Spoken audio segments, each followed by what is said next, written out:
Hanford Site, once a center for plutonium production, is now focused on a massive cleanup effort.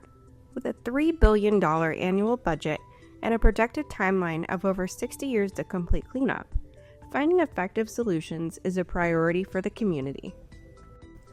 One proposed method is vitrification, or turning waste into a stable, glass-like substance.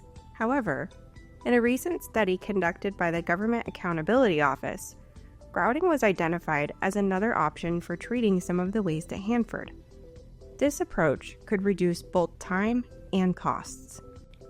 The Holistic Negotiation Settlement Agreement between the Department of Energy and its regulators, the Washington State Department of Ecology, and the U.S. Environmental Protection Agency, includes a plan to grout the low-activity waste from 22 of Hanford's tanks.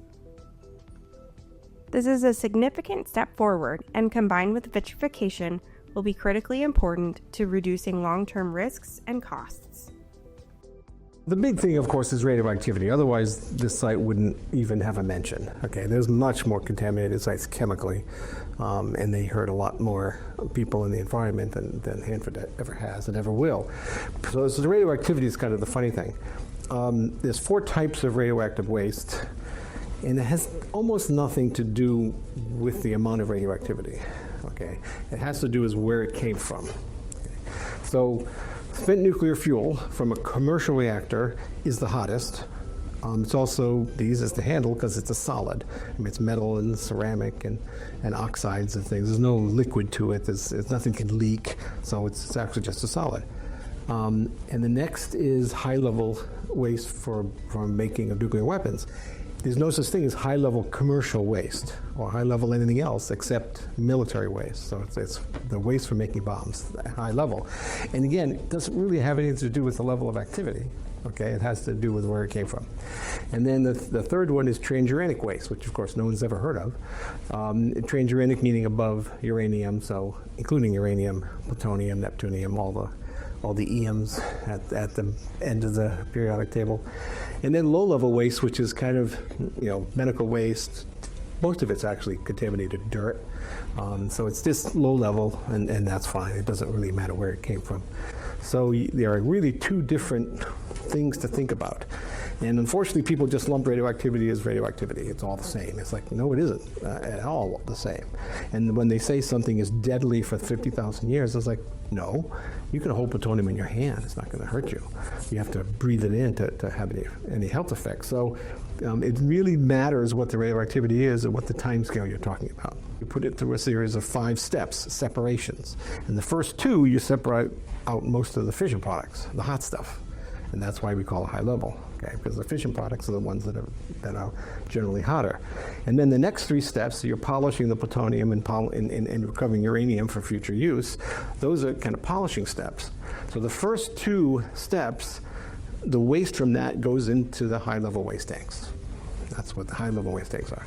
The next 3 steps, you go into the transuranic waste tanks. There were about 20 of them to start with. And that's, because you don't have many fission products in there, because you supposedly separated those out in the first 2 separation steps, and those go into high-level waste tanks. And so the stuff that goes into the true tanks are not as hot. But the problem is things change.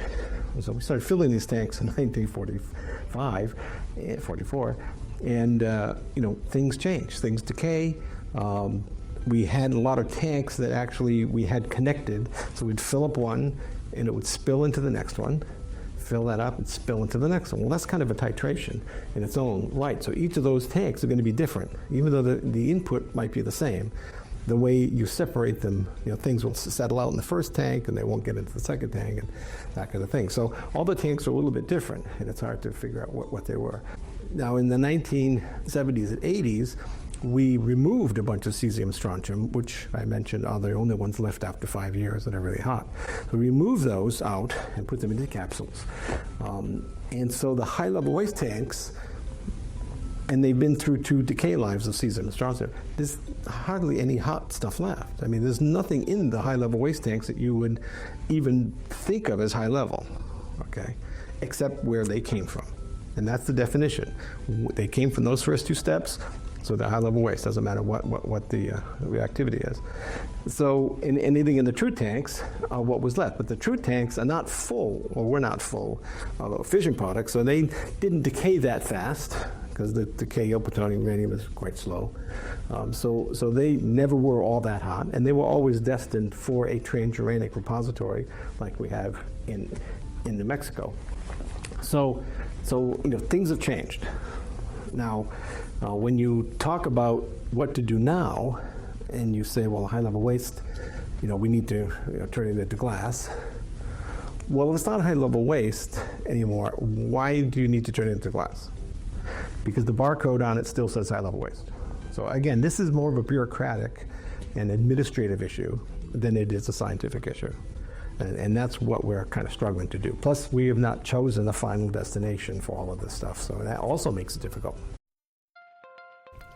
The Hanford Site is at a turning point, with decades of cleanup still ahead and billions of dollars on the line. Finding the right path forward is critical.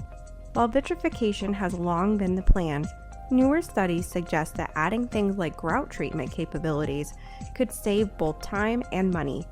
As experts, lawmakers, and the community continue to navigate these decisions, one thing is clear: the future of Hanford's cleanup depends on getting it right.